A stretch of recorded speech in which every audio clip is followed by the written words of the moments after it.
22 ऑगस्टला आहे पिठोरी अमावस्या, श्रावणी अमावस्या. या अमावस्येच्या दिवशी तुमच्या घरात सुख समृद्धी यावी यासाठी एक छोटा ज्योतिषशास्त्रीय उपाय करून बघा. काय करायचंय? कणकेचे 5 दिवे बनवायचे आहेत आणि हे घराभोवती 5 ठिकाणी ठेवायचे. कुठे कुठे ठेवायचे सांगते ऐका. कणकेचे हे 5 दिवे संध्याकाळच्या वेळेला बनवायचे आणि संध्याकाळच्या वेळेलाच प्रज्वलित करायचे.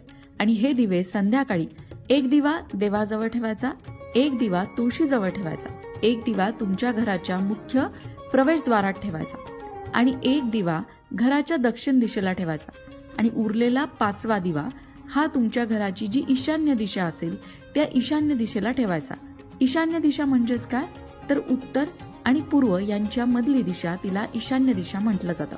5 दिवे कुठे कुठे ठेवायचे आलं लक्षात? एक देवाजवळ ठेवायचा, एक तुळशीजवळ, एक तुमचं जे मेन डोअर असेल त्या मेन डोअरच्या शेजारी ठेवायचा आहे, एक दिवा दक्षिणेला पितरांसाठी ठेवायचा आहे आणि एक दिवा घराच्या ईशान्य कोपऱ्यात.